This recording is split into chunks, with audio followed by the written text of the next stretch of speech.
You've probably seen one of these, a Lego brick. But have you ever wondered how it all started and why it's called Lego? Actually, the name is much older than this plastic brick. Are you curious? Let me tell you how it all began. Many years ago, there was a skilled and hard-working carpenter named Ole Kirk Christensen. Ole was a respected carpenter with his own company, but times were hard, so he didn't have much money and had to dismiss his last worker.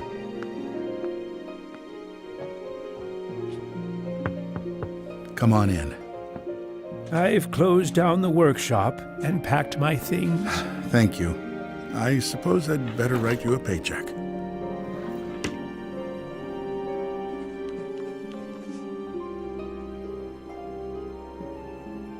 Take care.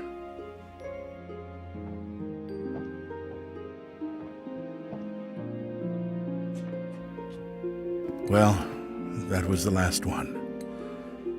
I just didn't imagine that it would come to this. I know.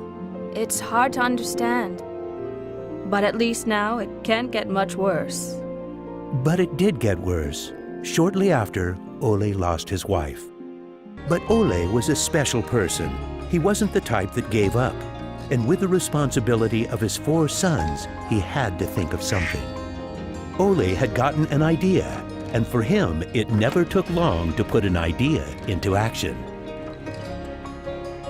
Ole's little invention made his boys so happy that he thought maybe he should start making toys. Ole decided to give it a try. Luckily, he had saved up a lot of wood from the carpentry production. He could now use it to make toys. Time passed by, and even though Ole was a skilled carpenter and had a good eye for quality and detail, sales were very slow. Luckily, one of his sons, Gottfried, started helping out his dad after school. Together, they just barely managed to keep up the production. Eventually, word began to spread that wooden toys of the finest quality were being made in the little workshop in Billund. One day, a man drove into town, a man who would change Ole's future. He was a wholesaler from Fredericia. I've heard that you're making some very nice wooden toys. Well, one does his best. The wholesaler was very impressed with all the wooden toys and placed a big order before he left. Now there's finally someone who can see the opportunities in what we're doing. Look at this. The wholesaler wants to put a lot of our toys into his store for the holidays. It's going to be a good Christmas this year, but we'll be busy. Now there was a lot to do in the little workshop, and Ole could rehire his former workers. Ole only used the highest quality wood, which was hand-picked and very carefully prepared.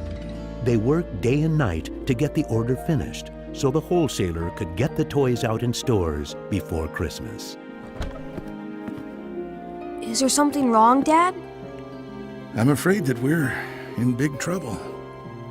In the middle of their work, Ole received a letter saying that the wholesaler had filed for bankruptcy and couldn't buy the toys that he had ordered. But what are you gonna do?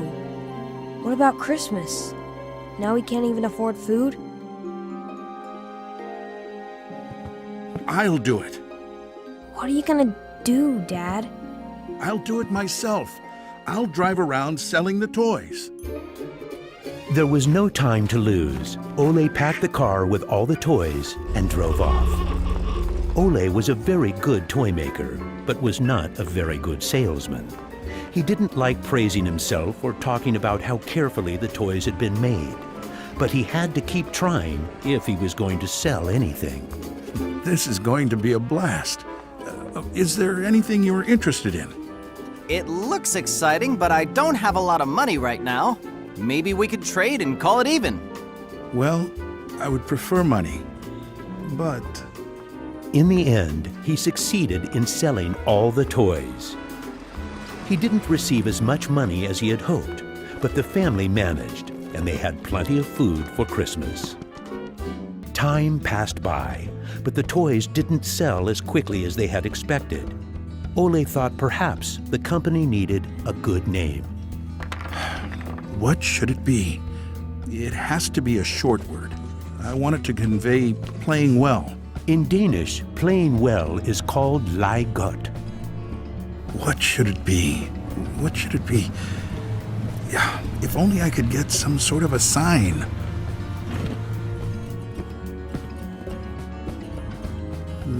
Lego. As you can see, Ole himself ended up finding a very suitable name. But what he didn't know was that in Latin, the word Lego means I put together.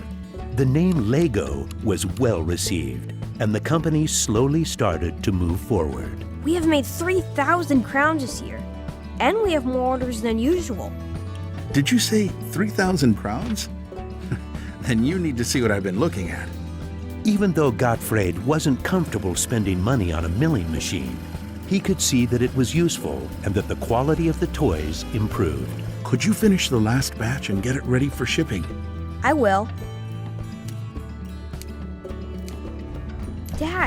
Dad, I've saved a lot of money for the company today. Really? How? I figured we could save money in the lacquer, so I only coated the ducks twice instead of 3 times. You what? Unfortunately, Gottfried's idea didn't go over well with Ole. Ole made Gottfried unpack all the ducks himself, give them the last layer of lacquer, and bring them back to the train station. Ole believed in high quality and not cheating his customers. When Gottfried returned, Ole explained that that wasn't the way to create a good brand. This little lesson opened Gottfried's eyes to the fact that every detail matters, and only the best is good enough. In the late 1930s, Lego was making a profit. Even when the Second World War broke out, they tried to make the best out of a difficult time. It seemed nothing could go wrong. But a stormy night in 1942 changed their luck.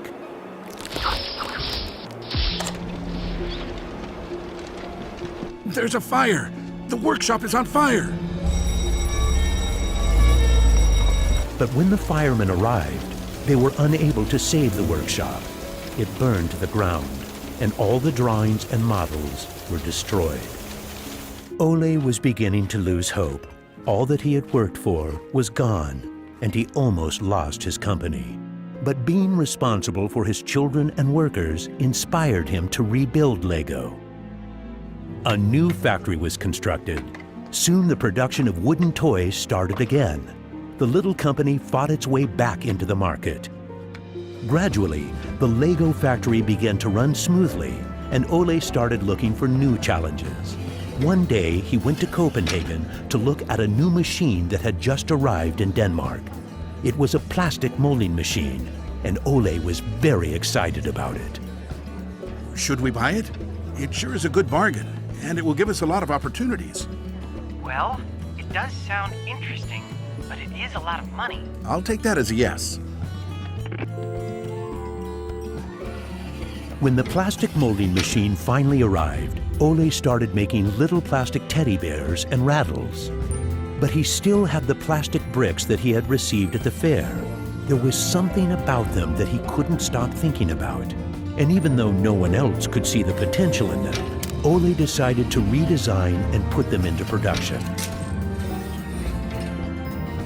But it was when Lego first launched the Gray Ferguson tractor that the plastic toys became a success.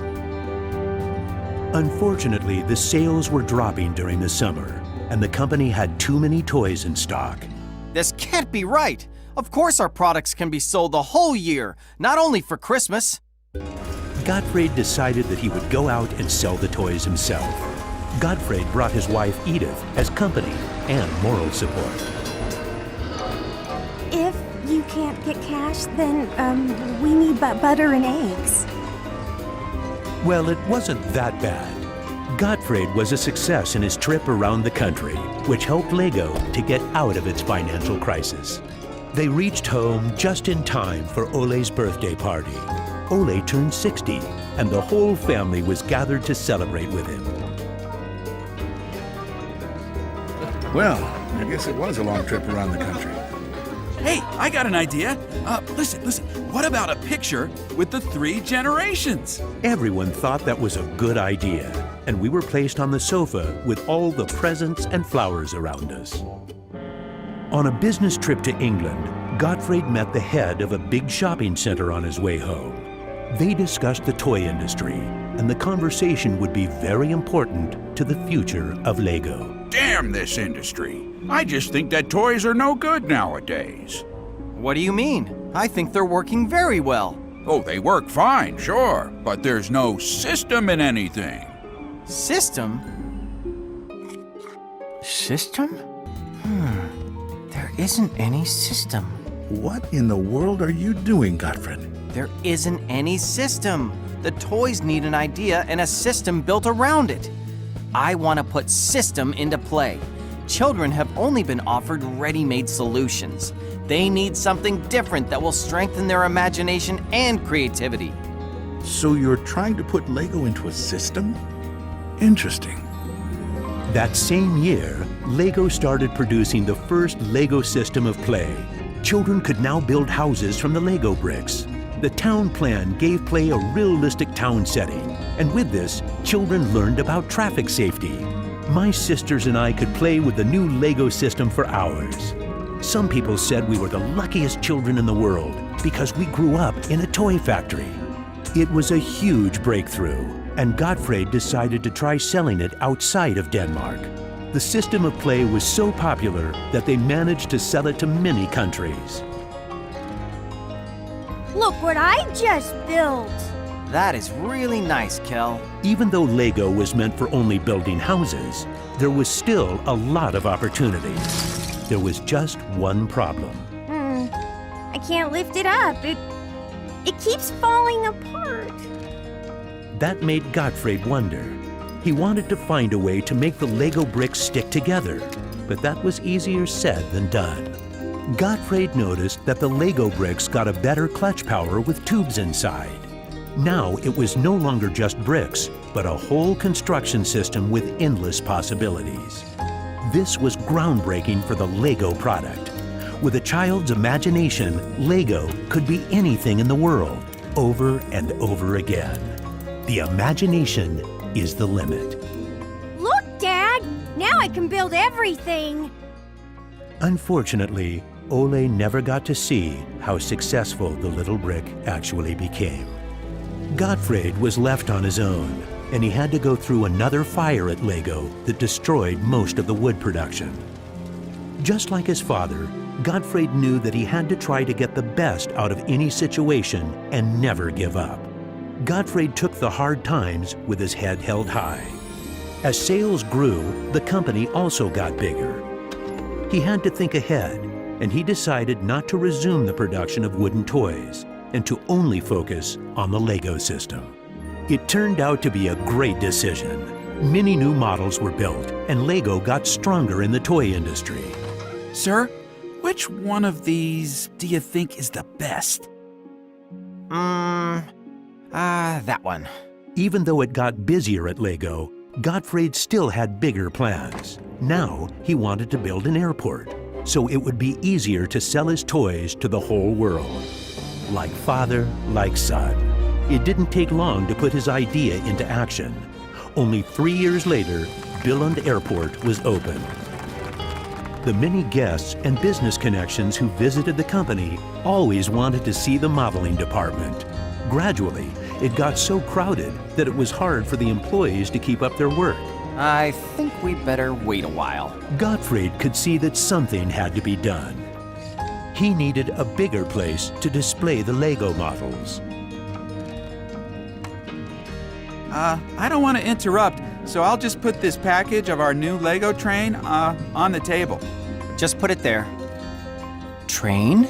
The idea grew quickly from an exhibition room to an amusement park. And then we could have a tower so you could look over the whole park from above, the whole town. It will be a land made out of Lego. Legoland!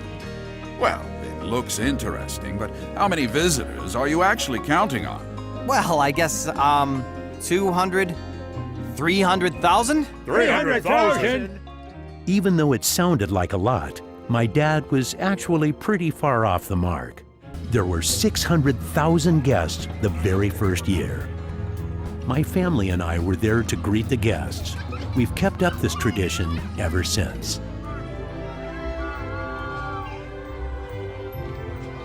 Now you know how it all began. Lego wouldn't be what it is today if it hadn't been for my grandfather's sense of quality and search for perfection. My father firmly believed in the endless possibilities of the Lego system. I seek to take the Lego idea even further, encouraging children to explore, experience, and express their own world, a world without limits.